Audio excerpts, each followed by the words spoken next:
Coucou à toi, j'espère que tu vas bien. En cette semaine de Samhain, ou la fête des morts, ou encore Halloween, ou encore le nouvel an des sorciers, il y a beaucoup d'énergie depuis, allez, peut-être 10 jours, même 2 semaines.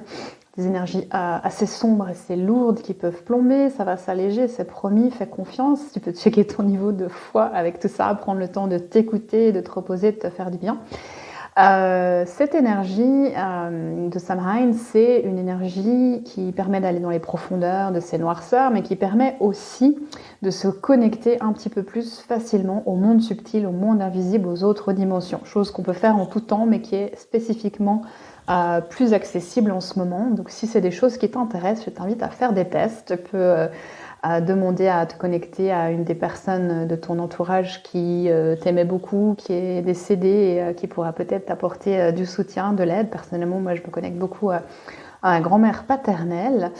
Et je voulais aujourd'hui te parler justement des guides, les guides, ceux qui t'accompagnent depuis ton incarnation ici, car tu n'es pas venu tout seul, contrairement à ce que peut-être parfois tu te racontes, et que tu sois déjà relié au monde invisible ou pas, je te promets que tu as ces capacités si simplement tu t'y ouvres avec curiosité, que tu te mets en état de réceptivité et que tu demandes et que tu amènes de l'attention. Donc les mots-clés, réceptivité, ouverture, curiosité et attention, et c'est disponible pour tout le monde, tous les êtres vivants, puisque nous sommes tous des êtres énergétiques. Peut-être comme moi, tu t'en es coupé ou tu es encore coupé aujourd'hui de ces choses-là parce que tu as eu une éducation cartésienne. Personnellement, moi, j'avais fermé le canal pendant longtemps pour m'adapter, pour éviter de passer pour folle, etc. Des choses dont on avait conscience, des choses dont on n'avait pas conscience. Et surtout, on m'avait dit qu'il fallait croire que ce qu'on voyait. Je t'invite à faire un test avec ça, d'aller dans un nouveau lieu ou de rencontrer une nouvelle personne sans même parler et de sentir, de ressentir comment tu te sens selon les lieux, selon les personnes. C'est juste de l'énergie et tu le connais, tu le sais, tu le vis sans rien voir, tu peux déjà sentir des choses. Donc tu y as accès, mais c'est comme la cuisine, le fitness, le dessin. Bien sûr, il y a des gens qui vont avoir plus facilement accès, mais si tu pratiques, si tu t'entraînes, eh bien, tu vas y arriver aussi. Souvent, ce qui est dur, c'est de prendre confiance en ce qu'on reçoit. On se dit « non, mais c'est mon mental, non, mais c'est mon imagination ».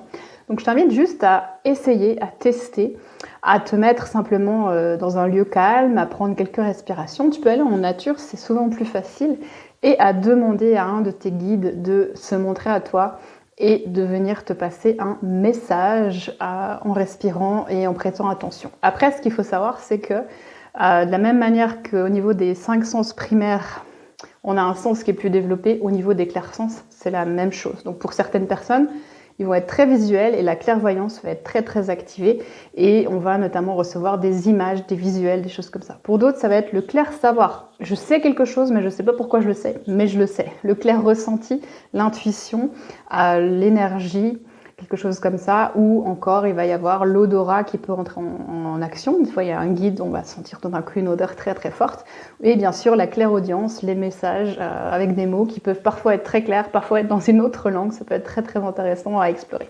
La clé en énergétique, c'est de demander. Donc, quand tu demandes à recevoir un message, si le message n'est pas clair, tu vas demander à ce que ça devienne plus clair. Dans tous les cas, les guides sont là depuis le début de ton histoire sur Terre, t'es pas parti tout seul. Et ils essaient sans arrêt de communiquer avec toi à travers des signes, des synchronicités, des livres, des situations, des leçons, des apprentissages, des rêves. Donc je t'invite à être le plus souvent possible à l'écoute. L'écoute, ça veut dire se poser dans le silence, demander et attendre et recevoir. Voilà, donc essaye, teste, expérimente. L'intérêt, c'est que ça va t'aider à avancer dans ta vie, ça va t'aider à prendre des décisions et à sentir moins seul aussi dans les moments qui sont potentiellement lourds ou difficiles. Après, les guides, il y en a de toutes sortes.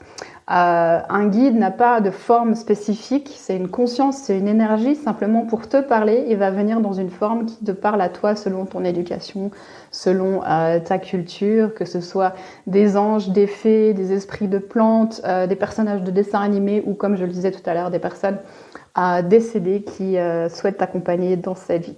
Donc teste, expérimente, et si tu veux tester une micro-pratique guidée, je t'invite à aller dans le lien en bio sur mon profil, il y a un petit cadeau pour toi. Voilà, teste, expérimente et fais-moi un retour. Très bonne semaine.